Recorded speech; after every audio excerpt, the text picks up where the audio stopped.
Pikachu?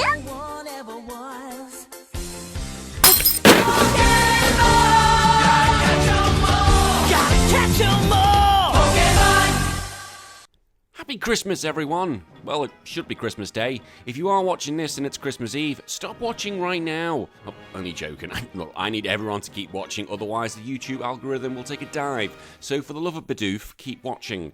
So 3 weeks have passed and it's time for my next challenge. If you're new to my channel, I've been doing these challenges for about 2 years now. I think over that. God, that's mental. And to be honest, I'm a bit shattered. So I've decided to do a red and blue video, which helps give me a little bit of time before the next video.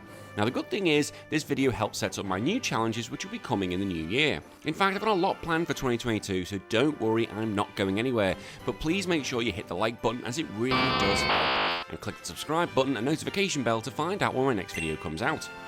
And yes, I am now aware that Jrose has brought out his video of how fast he can do it with a Lapras. This only came out after I'd actually done most of this recording, so this is an added on extra bit.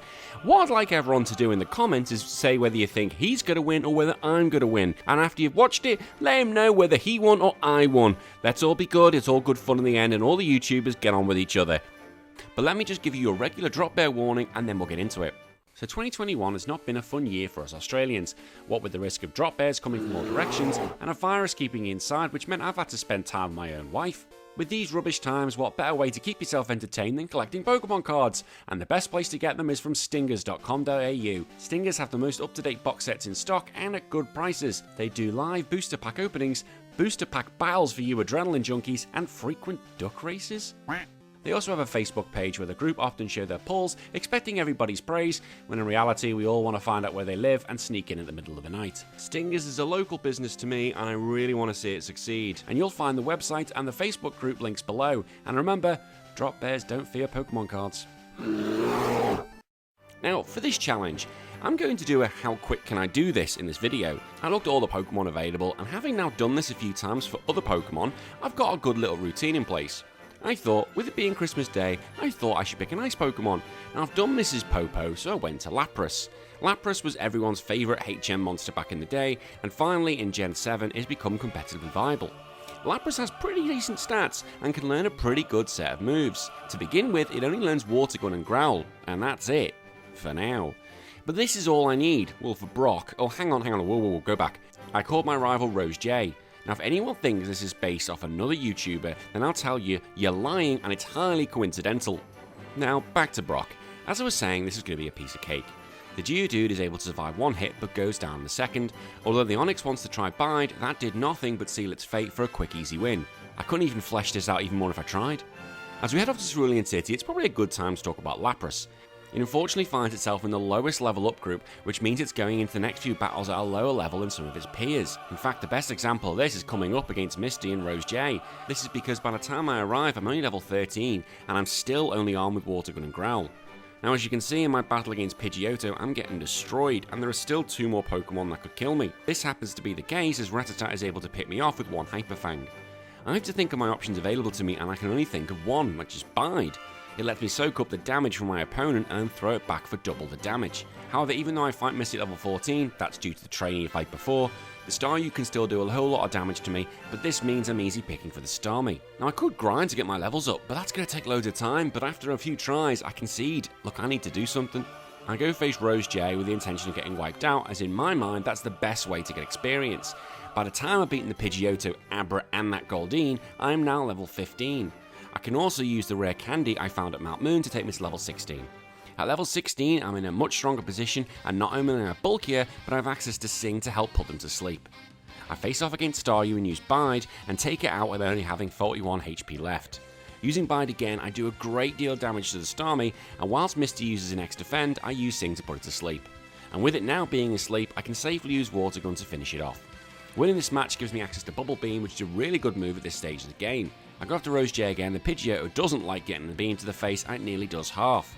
I get rid of it a few turns later, and we all know Abra's not really a threat.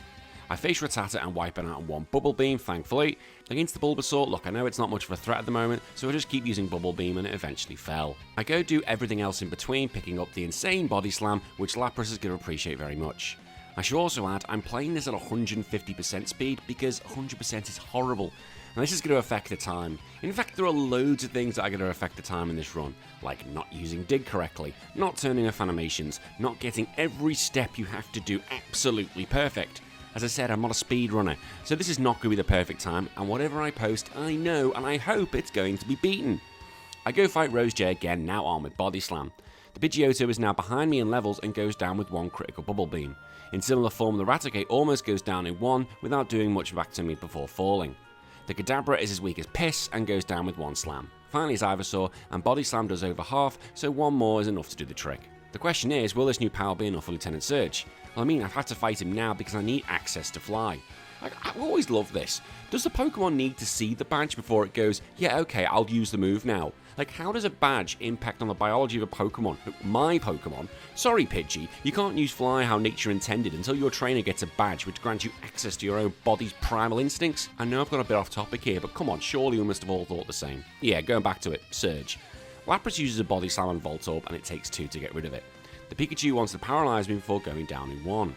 Finally, it is Raichu. It hits me with Thunderbolt and takes me down to 9 HP, whilst I take it down to the red. However, rather than kill me, Surge uses XP to give me the win. Generation 1 never change. There's not much to report on before the next gym, but I decide to do the Team Rocket headquarters first, just to get my levels up. I go face Giovanni, and this should be a joke. Onyx is Onyx, and goes down with one Bubble Beam. Well, it should, if the computer wants to stop freezing. Rhyhorn goes down in 1 as well. Kangaskhan takes a Bubble Beam, but only uses Rage, which is absolutely useless at this point, and that's the end of old Geomate for now. I move straight on to go face Rose J again, and I'm still at a higher level. I use Bubble Beam to do a huge chunk to the Fat Bird whilst it uses Whirlwind, which is useless, and I can finish it next turn. Next is Gyarados, and I keep using Body Slam and a critical is enough. The Growlithe poses no threat and goes down in 1 beam. The Kadabra is still piss weak and goes down in the Body Slam, and the Ivysaur is still no threat and goes down in 2 slams. I go get the gold teeth and surf from the Safari Zone to continue my journey. I should say in this video, I am using Repetals. In my future races, yes, I'll be doing races, I won't be because simply I can't be bothered. I then decide to go back to Celadon to go face Erica because I'm going to need the experience to face Koga, and I also need her badge to make Geodude be able to push rocks, which is absurd. I now have Ice Beam, which is a stab move for Lapras as it's half ice, so I have no real fears this battle. She starts with Victreebel and 1 Ice Beam is enough. God, I love Ice Beam. Tangler shared the same fate and goes down in 1. Her final Pokemon is Vileplume and it barely holds on. It uses Mega Drain, which is useless, and falls with 1 more Ice Beam. I can now fly back to Fuchsia City and fight Koga and his poison types. I use my newly acquired Surf and it only takes 2 hits to send it down. The Muck takes it a lot better and Sludge does a chunk. However, after my next attack, it uses an X attack for me to finish it. As I'm low on health, I put the Koffing to sleep and then start attacking it and kill it in 2. Finally, it's Weezing and I put it to sleep as well and get Surfing. The first hit does about a third, but Weezing does me a favour and stays asleep, leaving me to kill it. In theory, I shouldn't have been able to do this because if Koga had actually attacked me from the off, I would have never done it, but I can't complain too much as the match is done. The last bit of story stuff is coming up and it's all done at Sylph Company. I first go take on Rose J again, and his team's a lot beefier. First is Pidgeot, but it doesn't like getting hit Ice Beam and goes down in 1. The Gyarados hits me with a Dragon Rage, but I hit back with a Thunderbolt to see it off. The Growlithe is still not a threat and it goes down in 1 Surf. The Alakazam uses Recover for some reason, and I use Body Slam to nearly kill it. Second turn it goes for Disable, which failed, and I can finish it. Finally it's Venusaur, and even though it has the speed on me, I use 1 Ice Beam and it gets the Freeze. Freeze is the ultimate condition in Generation 1 as you're stuck there, so thanks Rose J for another win. I meet Geomate again and there is no concern against this man. Come on, I have a Water type, I'm going to be fine. He starts with Nidorino and a Surf nearly kills it in 1, although Geo uses a Guard Spec. Fine, whatever. Kangaskhan uses a Tail Whip on me and Surf does a chunk, but because of the Tail Whip, I'm now faster than it so I can finish. The Rhyhorn is no threat and the Nidoqueen goes down in 1 critical hit. Now to go over something for those who are new, in Generation 1 when you get your stats altered in any way, because of the badges you own you get an additional boost. So if your defense gets lowered, all your other stats get boosted if you have the right badge. However, these boosts disappear when you level up. I'm not going to rely on this plan for this run, but if any of my opponents want to use stat lowering moves, I'm not going to complain. I move on to Sabrina, and she starts with Kadabra and a Body Slam nearly kills it, but Psybeam does nothing so I can clean up. The Mr. Mime wants to use a barrier to halt my Body Slams, so I switch to Surf and nearly kill it. I take 1 more hit and down it goes. Venomoth paralyzes me, which is annoying, and I return fire with a critical Ice Beam. Finally, Alakazam is last. It uses Recover because, obviously, and I use Body Slam to do half its health. The next turn it uses Reflect, which doesn't matter as I get a critical to get the win. The AI in these games are really bad, but Blaine is next and Blaine is the king of bad AI. I can tell you in my Generation 2 runs which are coming up, the AI does not mess around and it makes the challenges way harder. Now for Blaine himself. He starts with Growlithe and it goes down in one Surf, which of course it will. Ponyta is next and it shares the same fate. Rapidash has the speed and can use Fire Spin to be annoying because it keeps me bloody trapped. I eventually get a hit in and do kill it in one. Finally, it's Arcanine, and because of Blaine, he blatantly uses a Super Potion with full health, which leaves it open to be smashed with Surf. It uses an Ember rather than Fire Blast, which is great, and I can get the 7th badge with another Surf. It's time to move on to Geomate for the last time, and look, I ain't even worried about this one. Really, should we be worried? Look, watch this. Rhyhorn, it goes down in one. The Dugtrio goes nothing, and down it goes as well. Nidoqueen, yeah, one critical hit, but I don't think that mattered. And Nidoking uses a Tackle, oh, for God's sake, and down it goes. Finally, it's Raiden, and that goes down as well. Well, look, it's all one-hit wonders. We knew that was going to happen. But everyone, I can assure you, it's not going to be as easy as that for the rest of the game. We've got 6 matches left to go, and I can jump straight into the first one against Rose J. The Pidgeot goes down to a critical Ice Beam. The Lapras can then take out the Rhyhorn with one Surf. The Gyarados is also able to go down in one because of the Thunderbolt, and that Growlithe is still not posing a threat and goes down in one Surf. Alakazam uses Recover because of course it does, and I can do a chunk with Body Slam. It hits back with a critical Psychic which nearly kills me before going down. However, Venusaur is now 10 levels higher than me and easily finishes me off. As you saw, the first 4 Pokemon go down pretty easily, but the Alakazam is now a huge threat, and even if I beat that, there's still the Razor Leaf from Venusaur, which is always going to be a critical and it'll wipe me out as well. I try this many times and I'm really hitting a wall. I'm thinking, could I use the Mimic strategy to get agility from the Pidgeot? But I don't want to delete any of my moves at this point, so I decide I'm going to have to use my 3 rare candies I'd found to get me to level 45. Let's just see how this goes now. The Pidgeot still goes down in one Ice Beam, as does the Rhyhorn, the Gyarados, and the Growlithe. But as I said, they're not the problem. The last 2 are. Alakazam uses Reflect and I get a critical Body Slam and the Paralysis, which is great, so I can finish it off with loads of health left to face the Venusaur. It uses Vine Whip, which is amazing, and I get a critical Ice Beam to kill it. I don't know why it switched to Vine Whip, but I don't care. He's beaten, and now I've got 5 matches to go. I have a few options to take on the Elite Four using Mimic, Thunderbolt, Ice Beam, Blizzard, and Psychic, but I think I'm going to save Mimic in case I really struggle and use Blizzard towards the end. First up, the Elite Four is Lorelei. I'm not worried about this one because I can just keep clicking Thunderbolt for the most part. Dugong comes out and he hits me with Takedown and then takes a Thunderbolt. I get Ground, which is great because of the boost, and I kill it next turn. Cloyster is sent out and a critical Thunderbolt is all I need to get rid of it. Slowbro takes over half damage and can't do anything back and is killed the next turn. The Jinx gets Body Slammed and Paralysed, but then it ends up using a Thrash which gets a critical and sends me down to 40 HP before falling. Finally, it's our Lapras. Now, although Thunderbolt doesn't do much, her Body Slam takes me down to 2 HP. I need Thunderbolt to kill it and it doesn't, but it ends up activating her Super Potion so I can get the kill, which is very lucky. Can I just add that Lapras looks amazing in design when you're looking and facing it, whereas mine looks like an inflatable toy that is only alive to scare kids, because some of the designs were both epic and stupid. Bruno is next up, and like Geo, I'm not worried about it. Onyx is first up, and one Surf is all I need. Hitmonchan is next, and Surf sees it off in one. Hitmonlee jumps in, and a Mega Kick does a chunk to me, and Surf isn't able to kill it. However, its next move, Jump Kick, takes me down to 1 HP before I can kill it. The next Onyx isn't a problem as it falls in one, but it's all on that Machamp. I use a Surf on it and do over half, but then it uses Leer rather than just kill me, allowing me to get the win. Now this again would have never happened with Generation 2, I tell thee now. The first potential problem child Elite Four is Agatha, and for good reason. Her Pokemon can put me to sleep and are going to be faster than me. I'm relying on a lot of luck to win this one. So to prepare for this, I get rid of Thunderbolt for Psychic so I can actually hit them. Her first Gengar comes out and it goes for Dream Eater, so I hit it with Psychic. I get a special drop and then it goes for Dream Eater again, so I'm able to kill it. Her Golbat is next and it uses Wing Attack and I nearly kill it in one Ice Beam. It takes one more hit to get rid of it for good. Next is Haunter and it goes for Dream Eater as well, and Psychic does over half. And then it goes for Dream Eater again for an easy kill. Oh, okay, what's going on? Arbok slithers in, it uses Acid, which doesn't do much, but Surf does over half. It misses the next Acid, and it means I can kill it next turn to leave Agatha with just a Gengar. It uses Toxic, which is fine because I can use Psychic on it. It then uses Confuse Ray, which is very bad, but I end up breaking through and I hit it again. The next turn, it goes for Dream Eater, and then my confusion ends and gets me the kill.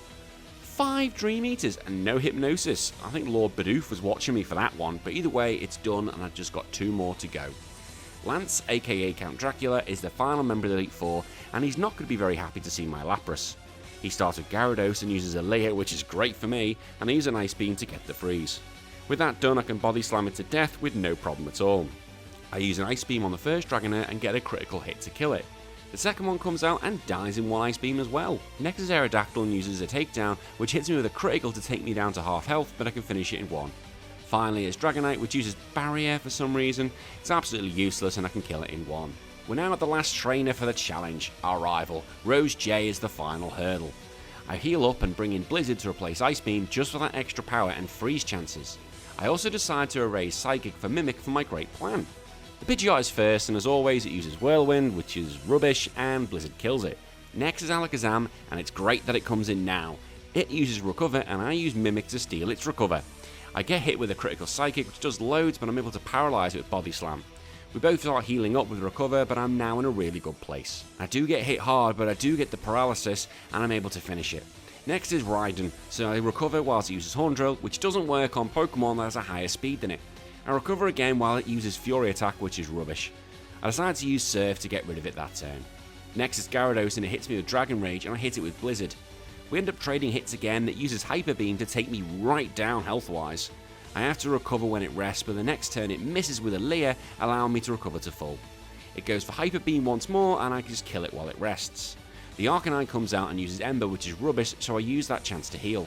I tried to paralyze it, but it's not going to work, so I recover the best I can before finishing off with a Surf. It's his last Pokemon, Venusaur, and I go into this battle not at full health and 13 levels lower than it. 13!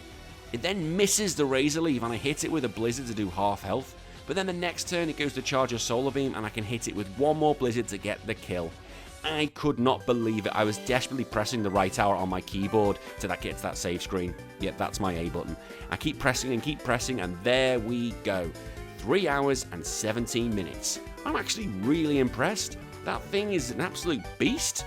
Like, I know it can beat the game, but really, 3 hours and 17 minutes. But I know that time can be beaten. There are points in the game where I did actually struggle, and I really think with even better prep, I could probably do it in under 3 hours. Maybe in the future I'm going to try. But as I said in the beginning, I'm looking forward to having a break, but don't worry, there will be a new video in 3 weeks where I'm finally going to bring out the Cynthia video, is going to be taking on Shining Diamond and Brilliant Pearl.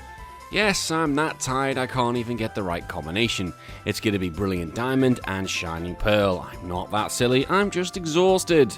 Now as always, if you do like this, please leave a like, comment and subscribe. I really hope you all have a great Christmas and I'll see you all in 2022. Have a great one and stay safe everyone, but until then, I've been HBT and this has been our favourite water taxi Lapras. Bye bye.